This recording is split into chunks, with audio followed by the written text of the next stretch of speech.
Widely regarded as the first film movement of the 21st century, the newest craze in independent cinema is Mumblecore, as it has been pretty aptly named by film academia. Mumblecore films follow lost 20 and 30-somethings navigating their ways in the modern world. A typical Mumblecore film involves a low-budget production, shot on user-friendly equipment such as DSLRs, and dialogue as if it came from your own kitchen table. Charlotte is my best friend. For 2 weeks. Yeah, the last 2 weeks. For my whole life, Charlotte's been my best friend. And These films, usually labeled as quirky and very natural sounding, will often contain elements of technology, use amateur or unknown actors, and tend to feature handheld cinematography, giving a more relatable and intimate feel.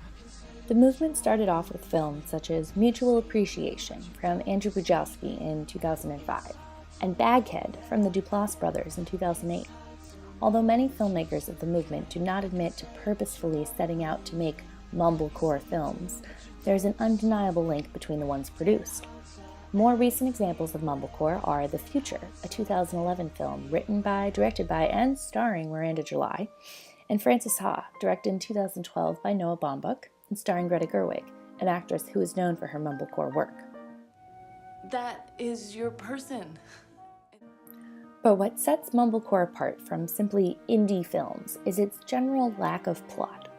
All of the films seem to emulate Slacker, Richard Linklater's 1991 film about, well, slackers. Or better yet, Kevin Smith's 1994 Clerks, which follows a day in the life of two unambitious convenience store clerks. Both films have a passive, mundane quality to them. The stories take place over the course of one day, with one particular group of bohemian floaters. But the characters are not dumb, nor are they apathetic to the world around them. They simply do not know how to engage, nor how to escape their current place in society. As the genre continues to expand and be redefined, the question remains, which elements of Mumblecore can be tweaked and rethought, and which elements are essential for a film to be considered part of the movement? The line gets a little blurry when we consider Drake Doremus' 2011 film, Like Crazy. Starring the marvelously naive Felicity Jones and the adorably romantic Anton Yelchin, with a supporting role by the one and only Jennifer Lawrence, the plot revolves around a long-distance relationship in which British Anna and American Jacob are prevented from living together by visa complications.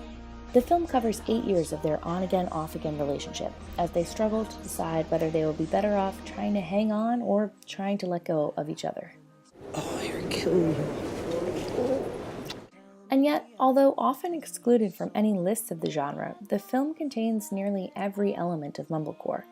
It uses, well, they were at the time, relatively unknown actors, handheld cinematography, and low-budget, user-friendly equipment. In a conversation with the British Film Institute in 2011, Doremus discusses how he achieved the intimate look of the film. We shot the movie on a 7D, Canon 7D, which if anyone knows is a still camera. You can buy it for like $1,500. So we put film lenses on it, and our very talented DP, John Gulasarian, had very minimal lighting and a very minimal crew, and is such a huge character in the film and did such an incredible job with his eye. The shots included in the film have a very Mumblecore vibe to them as well. There's lots of riding on the tube, lounging about in parks, waiting in airports, and laying on beds without actually sleeping together. It's a refreshing change from the majority of contemporary romantic comedies, and it clearly pushes itself to be defined in the Mumblecore genre. Struggles with technology and communication are prevalent, as well as primarily diegetic sound,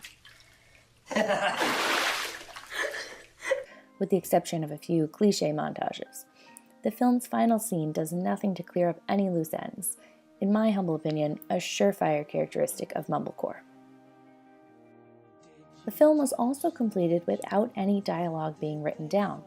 This type of improvisational filmmaking has been emulated in recent examples such as Drinking Buddies, a 2013 film directed by Joe Swanberg, and This Is the End, another 2013 film directed by Seth Rogan and Evan Goldberg, which, despite not being a Mumblecore film, was nearly all improvised.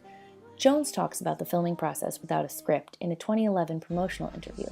You talk a lot and you think you have to explain everything, but you gradually find that the more takes you do, the more relaxed and the less self-conscious you become, and you can just let the silences tell the story.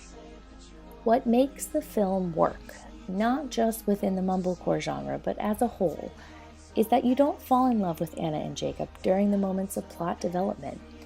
Anna telling Jacob that she plans on violating her student visa is probably one of the weakest scenes of the film. But it's the moments when Anna and Jacob are just lounging in bed, or when they're discussing how big the coffee cups in the local cafe are, that help you to recognize yourself in them, and in their relationship. The Mumblecore movement might be best recognized in hindsight, finding connections that were never planned, but seem apparent when you look back at them. As the genre continues to expand and contract, and sort out its exact definition, I personally look forward to discovering more Mumblecore films that, at first glance, don't seem to fit, but end up leading the genre in a new direction. Thanks for watching.